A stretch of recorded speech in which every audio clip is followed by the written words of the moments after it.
Hello everyone. I hope कि तुम ठीक होंगे। सो अज असी राइटिंग टास्क 2 का स्ट्रक्चर एंड कुछ कनैक्टर्स करांगे, क्योंकि बहुत सारे स्टूडेंट की प्रॉब्लम होंदी है कि उन्होंने ये नहीं पता चलता कि स्ट्रक्चर आखिर होंदा किद्दां एंड किहड़े कनैक्टर्स यूज करने एंड कित्थे कनैक्टर्स यूज करने एंड किवें उहनूं लिखना। सो सारा कुछ असीं डिस्कस करांगे। सब तो पहला असीं स्टार्ट करते हैं इंट्रो तो। सब तो पहला हुंदी है इंट्रो। ਇਹਦੇ ਵਿੱਚ 4 ਪੈਰਾਗ੍ਰਾਫਸ ਹੁੰਦੇ ਨੇ। ਇੱਕ ਇੰਟਰੋ ਹੁੰਦੀ ਆ, BP1 ਹੁੰਦਾ, BP2 ਹੁੰਦਾ ਐਂਡ ਕਨਕਲੂਜਨ ਹੁੰਦਾ। ਸੋ ਸਭ ਤੋਂ ਪਹਿਲਾਂ ਅਸੀਂ ਇੰਟਰੋ ਦੇ ਵਿੱਚ ਦੇਖਾਂਗੇ ਕਿ ਇੰਟਰੋ ਦੀ ਸਟਾਰਟਿੰਗ ਕਿੱਦਾਂ ਕਰਨੀ ਆ। ਜਦੋਂ ਅਸੀਂ ਇੰਟਰੋ ਦੀ ਸਟਾਰਟਿੰਗ ਕਰਦੇ ਹਾਂ, ਸਭ ਤੋਂ ਪਹਿਲਾਂ ਅਸੀਂ ਲਿਖਦੇ ਹੁੰਦੇ ਹਾਂ ਕਿ ਮੈਨੀ ਜਾਂ ਫਿਰ ਸਮ। ਉਸ ਤੋਂ ਬਾਅਦ ਮੈਨੀ ਪੀਪਲ ਜਾਂ ਫਿਰ ਸਮ ਪੀਪਲ, ਬਟ ਇੱਥੇ ਅਸੀਂ ਪੀਪਲ ਨਹੀਂ ਯੂਜ਼ ਕਰਾਂਗੇ, ਇੱਥੇ ਅਸੀਂ ਮਾਸਸ ਯੂਜ਼ ਕਰਾਂਗੇ। मासेस या फिर इंडिविजुअल्स, ठीक है। उस तो बाद जिहड़ी सानू गिवन स्टेटमेंट हुंदी आ, वो सारी स्टेटमेंट असीं थोड़ा थोड़ा चेंज दे नाल उहदे विच कुछ सिनोनिम यूज करके उहनूं लिखना। उस तो बाद असीं आपदे अकॉर्डिंग लिखना कि असीं अग्री भी लिखना, डिसअग्री भी लिखना। अगर सानू स्टेटमेंट दे विच दित्ता है कि तुसीं अग्री एंड डिसअग्री दोनों लिखने आ, तो असीं किस तरीके नाल लिखने आ। सब तो पहला असीं करना अग्री का पॉइंट लिख देना। जो भी तुसीं लिखना चाहुंदे हो उहदा पॉइंट अग्री का वो लिख देना। उस तो बाद तुसीं इत्थे कनैक्टर यूज करोगे हाउएवर। उस तो बाद तुसीं डिसअग्री का पॉइंट लिखोगे। ये नहीं है कि तुसीं सीधा ही डिसअग्री का पॉइंट ते सीधा ही अग्री का पॉइंट लिख दोगे। सानू विच कनैक्टर यूज करना पऊगा। फिर असीं डिसअग्री का पॉइंट जो भी तुसीं लिखना वो लिख सकते हो। इस तरीके दे नाल असीं इंट्रो नूं कंप्लीट करना। उस तो बाद हैगा साडे कोले BP1। BP1 नूं किवें स्टार्ट करना। जो असीं स्टार्ट करते हैं असीं लिखना है, एक कनैक्टर यूज करना है टू कमेंस विद। ये वाले कनैक्टर तो असीं शुरू करना है, एक कनैक्टर दे नाल स्टार्ट करना। उस तो बाद अगर असीं अग्री पॉइंट लिख रहे हैं BP1 दे विच असीं अग्री लिख रहे हैं या डिसअग्री लिख रहे हैं, वो साडे ते डिपेंड करता है। हुण असीं सपोज करो कि इत्थे असीं अग्री दे पॉइंट्स लिख रहे हैं। पहला असीं लिख दिता कि असीं इत्थे आपां नूं दसना है कि इत्थे असीं अग्री दे पॉइंट्स लिखांगे। उस तो बाद असीं इत्थे कुछ लिख दिता, थोड़ा जिहा लिखना है भी अग्री नूं असीं किस तरीके नाल डिफाइन कर रहे हैं। उस तो बाद असीं पहला पॉइंट दसता, उस तो बाद असीं उस चीज़ नूं एक्सप्लेन करना है, थोड़ा जिहा एक्सप्लेन करना पॉइंट नूं। इत्थे एक्सप्लेन वाला पॉइंट लिखता। उस तो बाद फिर असीं कनैक्टर यूज करना फॉर एग्जाम्पल। उस तो बाद जिहड़ा भी असीं पॉइंट दिता है उन्होंने असीं एग्जाम्पल के थ्रू उन्होंने दसना। इत्थे कनैक्टर यूज हो गया। उस तो बाद असीं पॉइंट लिखना है, जो भी असीं एग्जाम्पल देनी है वो पॉइंट लिखना है। उस तो बाद जो असीं एग्जाम्पल दी उस तो बाद असीं इहदा रिजल्ट कढना है।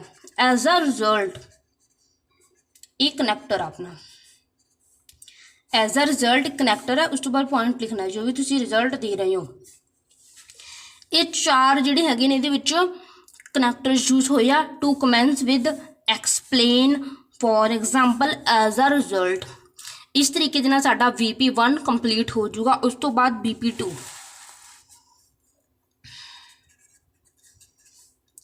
नूं जो शुरू करना है, ये नहीं हैगा कि असीं सारे दे विच कनैक्टर नूं रिपीट कर दईए। असीं डिफरेंट कनैक्टर्स लिखने हैं। कोई भी कनैक्टर नूं दोबारा असीं ऐसे दे विच रिपीट नहीं करना। उस तो बाद असीं स्टार्ट करांगे, आपां लिखांगे वाइल एज। उस तो बाद असीं जिहड़ा भी पॉइंट देना है, पहला असीं अग्री दिता, उस तो बाद असीं डिसअग्री लिखांगे। डिसअग्री का पॉइंट जिहड़ा भी असीं देना वो असीं दे सकते हैं। ऐसे दे अकॉर्डिंग देवांगे आपां कोई भी जिहड़ा पॉइंट देवांगे।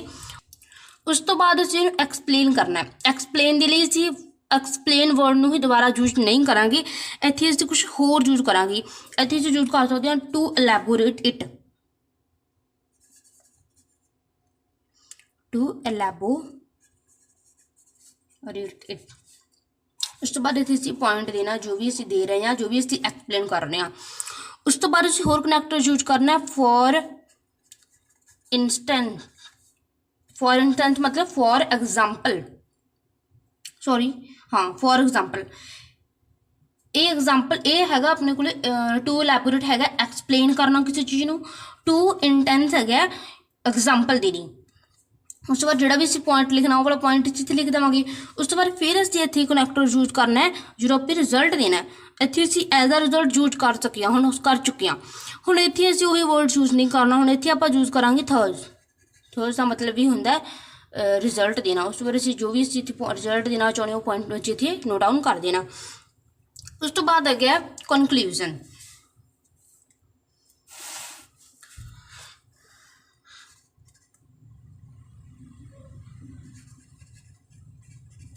कनक्लूजन विच लिखते होने इन कनक्लूजन। उस तो बाद इत्थे असीं सीधा ही पॉइंट में स्टार्ट नहीं करना। कनक्लूजन दे विच सब तो पहला तो कनक्लूजन लिखना किवें हुंदा है। कनक्लूजन दे विच असीं जिहड़ा अग्री पॉइंट कीती है डिसअग्री पॉइंट कीती है दोनों पॉइंट्स नूं लिखना हुंदा है। सब तो पहला जिहड़े पॉइंट दे नाल असीं सैटिस्फाई नहीं हैगे, अगर असीं सानूं डिसअग्री पॉइंट्स जिहड़े वधिया लग रहे ने ਜਾਂ फिर सानू अग्री पॉइंट्स ਜਿਹੜੇ मतलब ज़्यादा बैटर लग रहे हैं तो वो असीं इत्थे यूज नहीं करांगे। इत्थे असीं ਜਿਹੜੇ पॉइंट ਨੂੰ ਅਸੀਂ सैटिस्फाई नहीं करते ਜਿਹੜਾ सानू मतलब इदां नहीं लगता कि इंपॉर्टेंट हैगा सो वो पहला चीज़ यूज करांगे। अगर सानू डिसअग्री ਇਹਦੀ अच्छी नहीं लगती ठीक है सपोज करो सो असीं डिसअग्री पॉइंट्स ਨੂੰ ਪਹਿਲਾਂ नोट डाउन करांगे। इत्थे डिसअग्री पॉइंट्स ਨੂੰ ਪਹਿਲਾਂ नोट डाउन करांगे। उस तो पहला ਅਸੀਂ इत्थे कनैक्टर यूज करना सीगा सॉरी कनैक्टर यूज करना है आल्थो कनैक्टर यूज करके डिसअग्री के पॉइंट्स नोट डाउन कर देने ने। उस तो बाद असीं लिखना है एक नैक्सट मतलब इत्थे पॉइंट आपां लिख देना। पूरा पॉइंट लिखने तो बाद इत्थे असीं कनैक्टर यूज करांगे जेट आई बिलीव दैट। उस तो बाद असीं अग्री पॉइंट लिख देना इत्थे अग्री वाला पॉइंट। इस तरीके दे नाल असी जिहड़े हैगा साडा राइटिंग टास्क 2 इस तरीके नाल कंप्लीट करते हैं। ये असीं इहदे विच कनैक्टर यूज कर सकते हैं। तो एक बार इस कनैक्टर जिहड़े यूज कीते ने उन्हां नूं असीं सिंपली लिख लैंदे आ किहड़े कनैक्टर यूज कीते ने। इंट्रो दे विच असीं किहड़े कनैक्टर यूज कीते ने। इंट्रो दे विच असीं यूज कीता हाउएवर। उस तो बाद BP1 एंड BP2। BP1 दे विच जिहड़े कनैक्टर यूज होए ने to commence with explain for example as a result ये वाले कनैक्टर यूज होए। उस तो बाद BP2 दे विच किहड़े कनैक्टर यूज होए ने whilst to elaborate it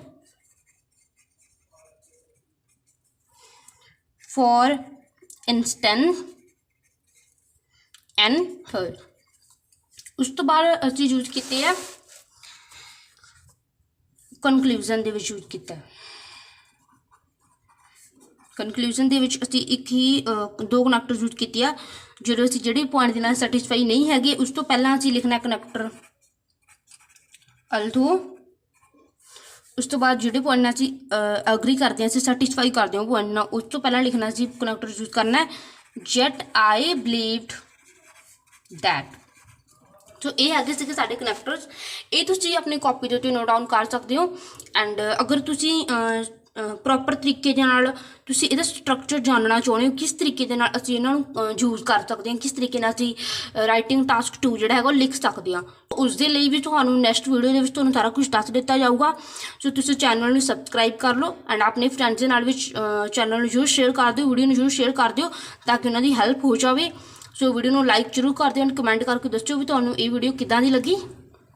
सो तुहाडा सारिआं दा बहुत बहुत धन्नवाद।